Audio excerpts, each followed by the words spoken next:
Bonjour tout le monde et bienvenue sur PDLV. Une nouvelle rubrique aujourd'hui, j'ai failli me péter la gueule, je recommence. Bonjour tout le monde et bienvenue sur PDLV. Une nouvelle chronique aujourd'hui qui va se dérouler en plusieurs épisodes. Je vous pose la problématique. J'ai une société, PDLV & Co, et j'ai une Fiat Panda 100 HP qui est mon véhicule personnel. Seulement, la Fiat Panda 100 HP pour faire pas mal de kilomètres, c'est vraiment une sale idée. T'as aucun matière à l'arrière, c'est trop bizarre.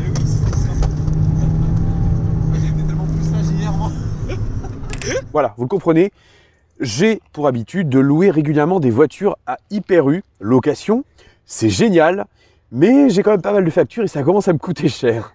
Et donc là, je me suis dit, plutôt que de continuer à payer pour des Mégane, des Clio et des Twingo que je n'apprécie pas spécialement, je me suis dit, autant prendre un véhicule qui me plaît. Et justement, je vais vous raconter des petites histoires dans cette vidéo, et notamment mon amour pour les utilitaires. Pas tous, mais certains. Et justement, pour illustrer un petit peu cette saga, le groupe Renault de Mayenne, groupe Guillemot, m'a sympathiquement prêté un véhicule que j'adore. Alors, c'est pas la voiture de mes rêves, c'est la Fiat Panda 100 HP, mais c'est un véhicule que j'aime beaucoup, c'est le Renault Kangoo de 3e génération. Dans cette saga, qui va donc se dérouler sur pas mal de thèmes différents, je vais donc vous parler un petit peu des utilitaires, de 7 utilitaires, mais également un petit peu du domaine des voitures d'entreprise. Toi qui es derrière ton écran, je te rassure tout de suite, je ne vais pas faire un truc chiant, pénible et tout. C'est pas du tout le but. Le but, c'est de rendre ça sympa et de se dire, écoute, si tu as une entreprise et que tu as besoin de te déplacer tout en dépensant le moins possible, et justement, un véhicule d'entreprise, ça peut peut-être être intéressant pour toi. Dans cette chronique, justement, on va parler de pas mal de domaines, et notamment la question du financement. Est-ce qu'il vaut mieux opter pour le leasing? Est-ce qu'il vaut mieux opter pour l'achat, un véhicule neuf, un véhicule d'occasion? Tout ça, c'est des questions pour lesquelles je vais essayer de répondre. Je ne te dis pas que j'ai la bonne réponse, je te dis juste que je vais t'exposer un petit peu ma façon de voir les choses en faisant appel à pas mal de personnes, notamment ma comptable. Et en attendant, on va prendre les commandes de ce Renault Kangoo 3 qui a quelque chose que j'adore.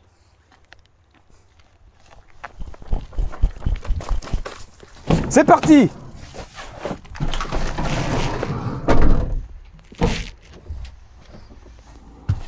Ouais, hop.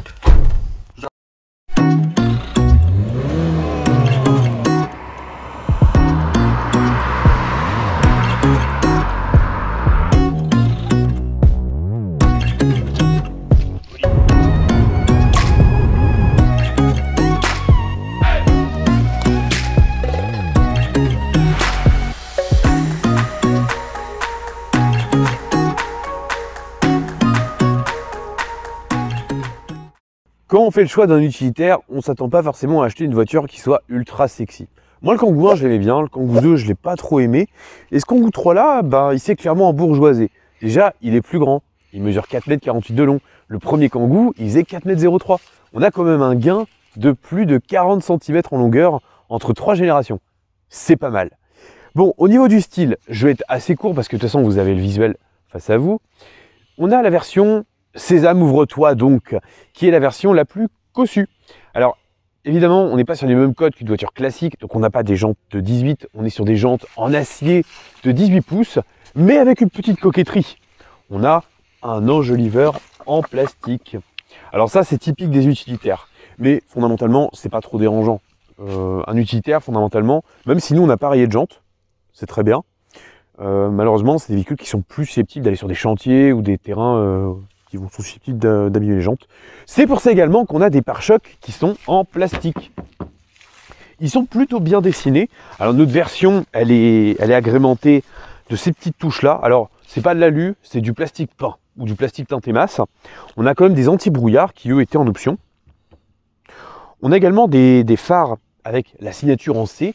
Donc tout ça, c'est un petit peu plus sympa, mais ça reste quand même pas mal rustique, parce que le plastique est omniprésent. On a quand même un dessin qui est sympa, parce que le Kangoo, il y a la version van qu'on a là, mais il y a également la version Ludospace, qui elle est pour les familles. Et le but, c'est pas d'avoir un design d'utilitaire sur une familiale. Il y avait déjà le Kangoo 1 pour ça. Bref, on est sur un modèle qui est assez bien dessiné dans l'ensemble. Alors notre version, elle n'est dotée que d'une seule porte coulissante. Donc là, forcément, on a un grand panneau qui est vierge de tout. Mais il y a quand même la vitre qui est suggérée, parce qu'en option, on pouvait quand même avoir du vitrage en plus si on voulait. On a des rétroviseurs qui sont également avec des coques en plastique. Là encore, on est dans du rustique, c'est un Kangoo, c'est un véhicule utilitaire, c'est un van. Qu'est-ce que je peux vous dire d'autre? Si on fait le tour de ce côté-là, on retrouve bien sûr notre porte coulissante avec tout notre bazar à l'intérieur. C'est le but d'un utilitaire également. Et on a également cette porte qui s'ouvre comme ça et qui libère un espace d'1,45 m de large. Voilà, elle s'ouvre vraiment très en grand, tu as raison. Et en fait, ce qui est génial, c'est que ça permet de libérer un super espace. Le siège qui est là, on peut le rabattre tout vers l'avant. On peut même le supprimer si on veut. Coucou la poste. Et cette grille-là, en fait, elle peut se rabattre comme ça. Ce qui fait que ça libère un espace qui est immense. Donc, c'est quand même un véhicule qui est plutôt bien étudié. Et en fait, le fait de ne pas avoir de montant, je trouve que c'est génial. Tu aimes bien? Ouais.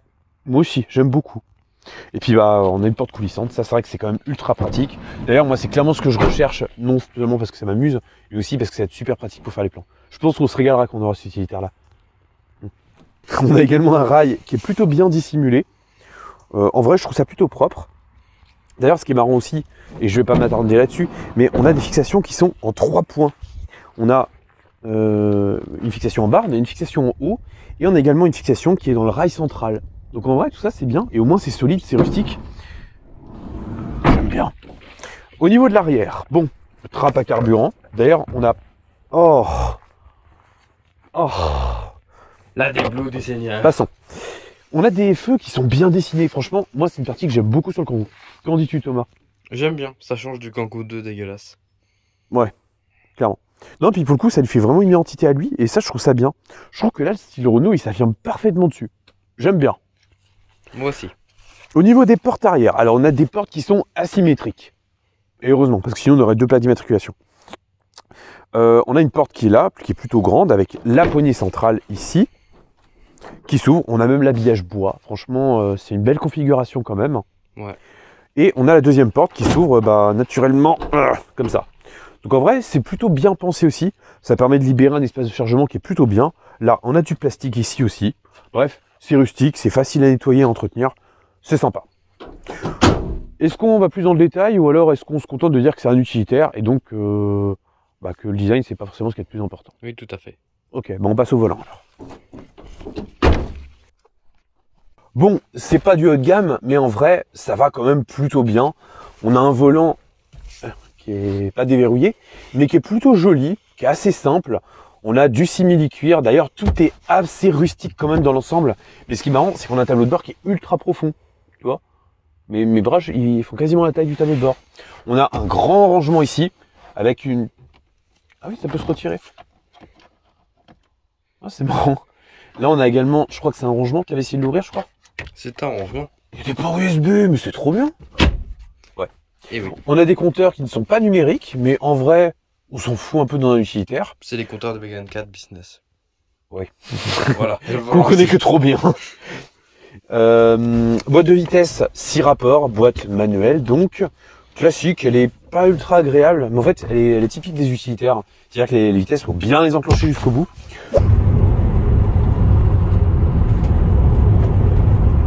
Les commandes, façon un peu piano, mais piano en plastique. Ça fait le travail. T'aimes bien? Ça fait le travail. Ça fait le travail. Le système audio est un peu... le système multimédia est un petit peu lent quand même. Franchement, je pense qu'il y a besoin d'une mise à jour là-dessus. Mais sinon, globalement, ça va. On a des rangements porte-gobelets. On a plein de petits trucs comme ça. Mais ça, c'est pratique. Au moins, c'est facile à laver. Et les tapis de sol, ce qui est bien, c'est qu'on peut les laver au jet. Donc, c'est grave pratique. Et globalement, c'est plutôt bien pensé. Il y a des crochets ici si on veut accrocher quelque chose au crochet. On a un rangement ici, là aussi.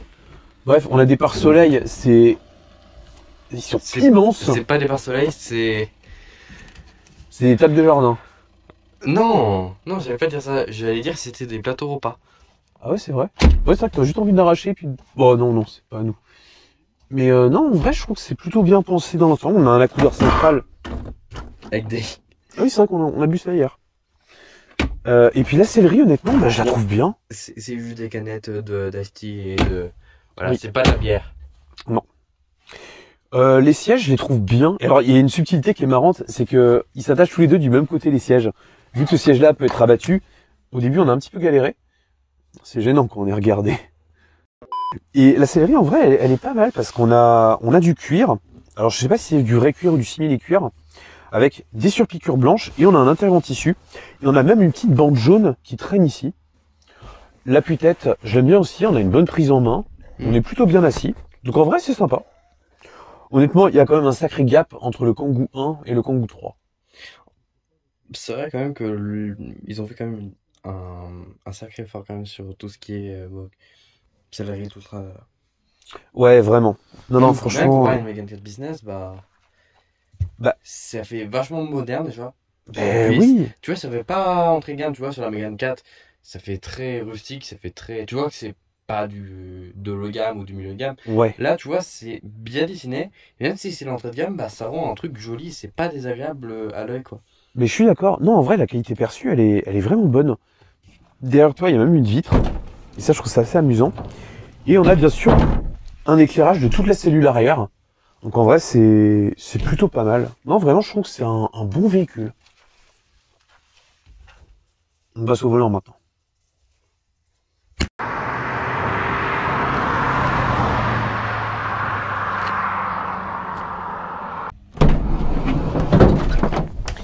Bon, du coup, si on parle un petit peu des utilitaires, il faut savoir un truc, c'est qu'il y a plusieurs formats d'utilitaires. Forcément, entre un Kangoo et un Master, il y a des différences.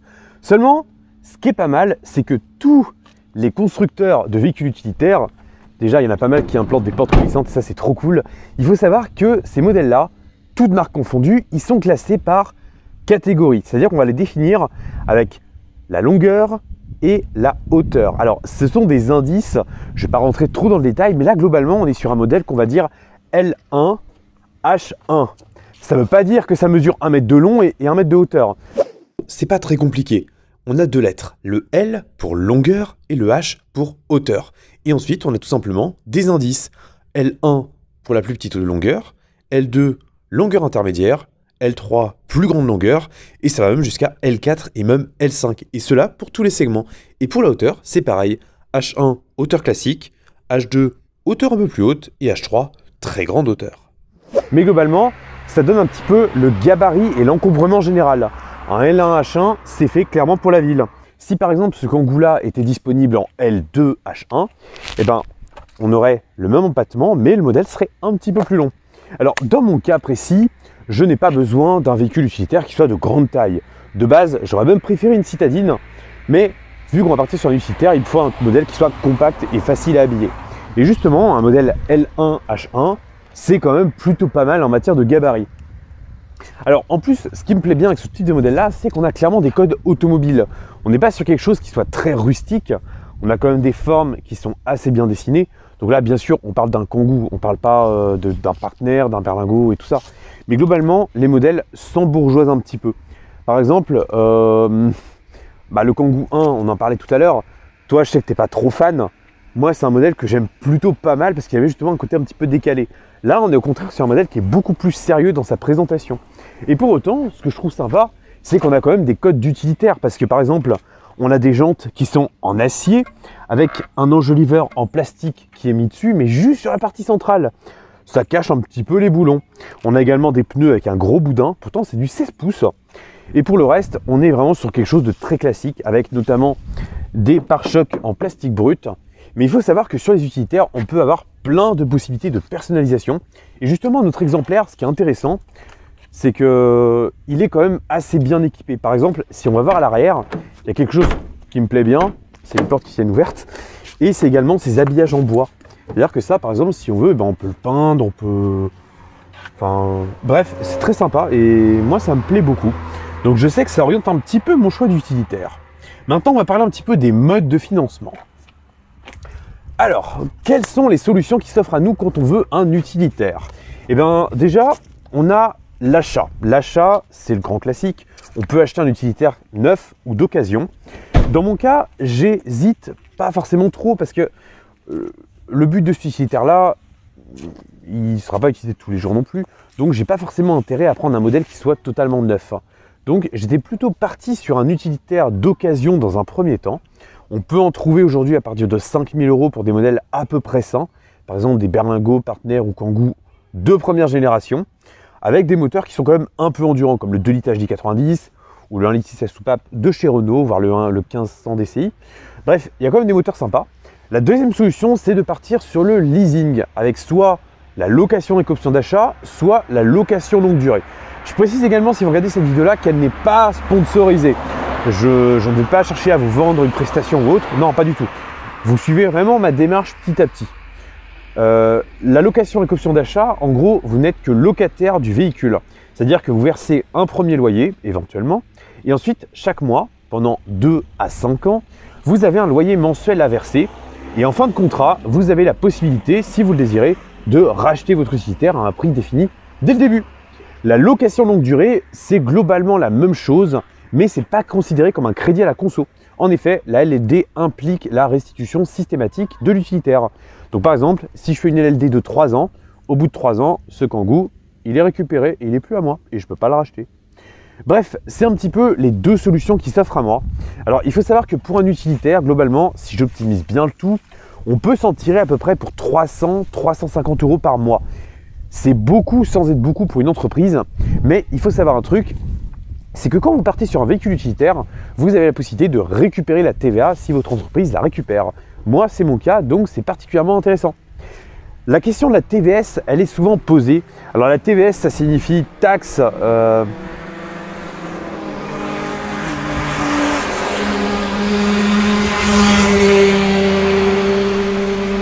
Caca.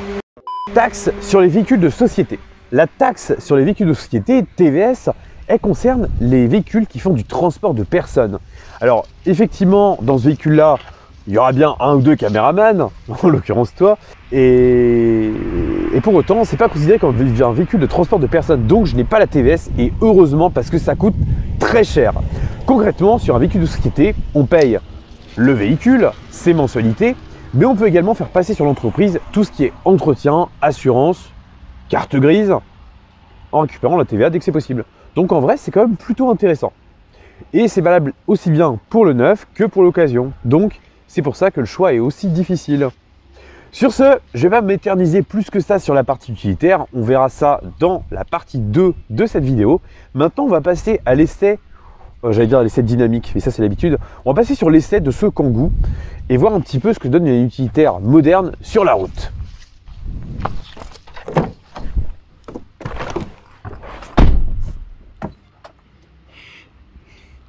Oh non, c'est toi qui as la clé.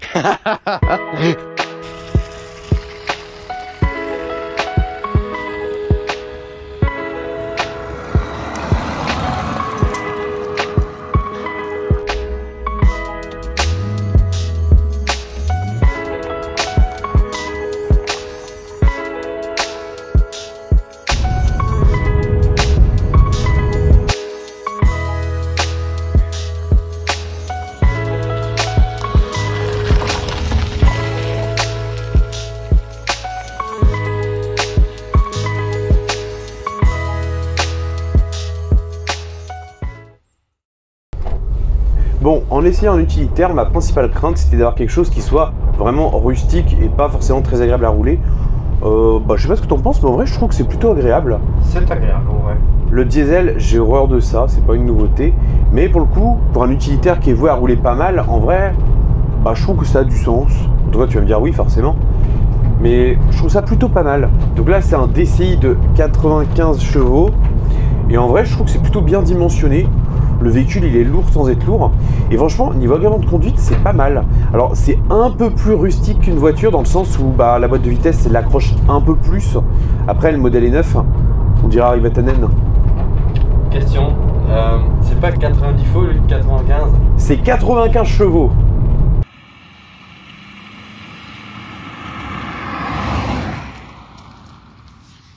Précisément, oui. C'est vrai que ça fait bizarre comme truc.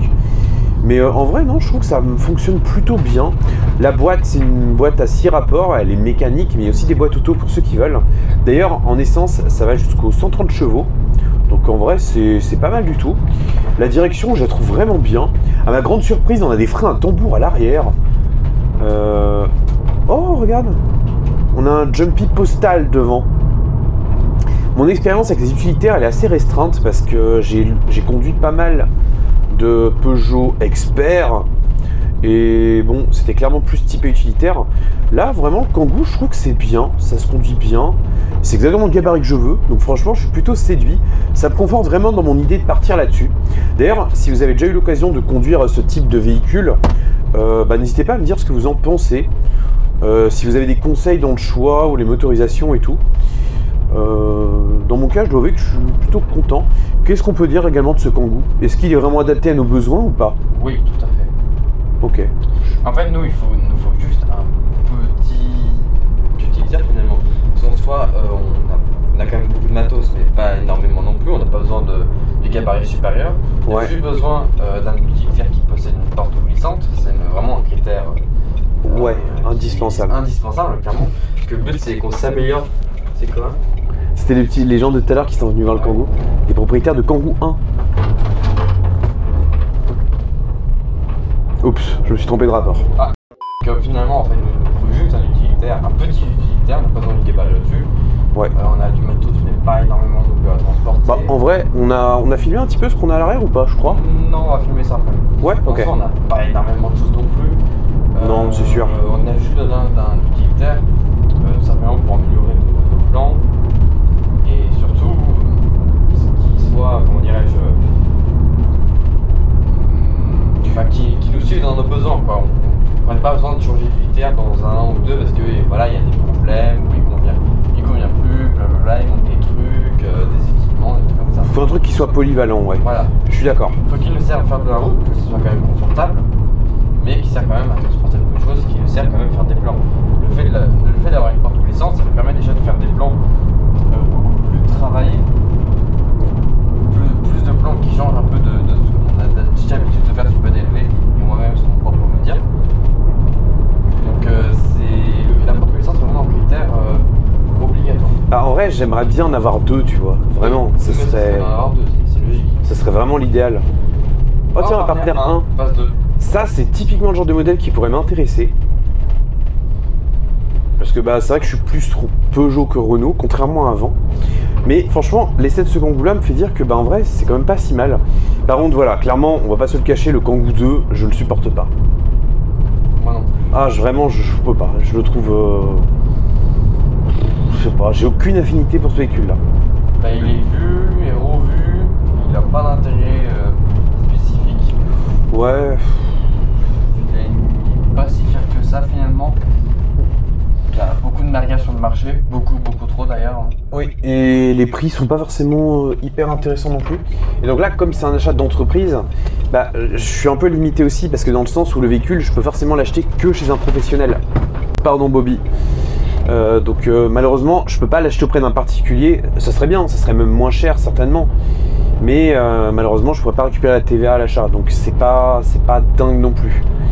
Donc qu'est-ce qu'on peut dire d'autre aussi? Eh ben je propose qu'on aille voir vite fait ce qu'on a à l'arrière. Niveau chargement. Ouais, mais là tu t'arrêtes chez une ferme. Non, je m'arrête pas chez une ferme, je m'arrête sur une ferme. Passer la caméra. Je t'attends là. Alors du coup, ce qu'on a à l'arrière du véhicule. Déjà, bonjour. Bonjour, c'est moi le caméraman. Oui, c'est vous le caméraman. Déjà, ouais, ce qui est bien, comme je le disais, c'est qu'on a un espace qui est libre là. Et ça, c'est très bien. Malheureusement, je pense que sur le futur partenaire, on n'aura pas ça. Toujours est-il que voilà, on a un petit peu de bazar. Donc on a les fausses plaques pour pas se faire avoir par les radars. Un ordinateur, Jean-Jacques Montrépied. Là, on a une caisse avec plein de matériel. Ça, c'est trop bien. Là-bas, on a Bobby. Des affaires, des pulls, un appareil photo qui se balade. Et bien sûr, des sacs. Voilà. Les Thomas n'ont jamais été réputés pour leur capacité de rangement. Mais au final, voilà, on a une capacité d'un peu plus de 3 mètres cubes. Donc en vrai, pour nous, c'est grave bien. Je pense qu'on n'a pas forcément besoin de trop plus. Voilà ce qu'on pouvait vous dire. Alors, il est temps maintenant de clôturer ce premier vidéo. C'est pas une Golf. C'est la première vidéo. Voilà, alors qu'est-ce que je peux vous en dire? Déjà, je suis très content d'avoir fait cet essai d'utilitaire. Je pense qu'on s'est quand même bien amusé parce qu'en vrai, c'est trop cool les Kangoo. Puis ça va me manquer. Vraiment, si je pouvais installer une porte glissante sur la Panda, je le ferais. J'adore ça. Déjà, merci Renault Mayenne pour cet essai. Je suis très content d'avoir fait l'essai de ce Kangoo-là. Ça m'a fait plaisir. Et ça me conforte vraiment dans l'idée d'acheter un utilitaire. Alors, ça sera peut-être pas forcément un Kangoo 3. Parce que malheureusement, je pense que ça va être hors budget. Maintenant, il y a la question du leasing qui a étudié, il y a la question de l'occasion qui a étudié. Bref, il y a pas mal de choses qui gravitent autour de tout ça. Maintenant, il faut y démêler l'intéressant du moins intéressant. Et pour ça, je compte également sur vous. L'idée de cette vidéo, c'est que ce soit aussi un échange. Comme je vous le dis, c'est un cheminement que je vous partage en vidéo. C'est pas une finalité, c'est pas... Là, actuellement, au moment où on regarde cette vidéo-là, clairement, le choix n'est pas fait. Non. Le choix n'est pas du tout fait. Non. Donc, partageons cela ensemble. Dites-moi en commentaire ce que vous en pensez. Et on finit par une vue générale du Kangoo. Parce qu'il est trop beau quand même. Non. Si.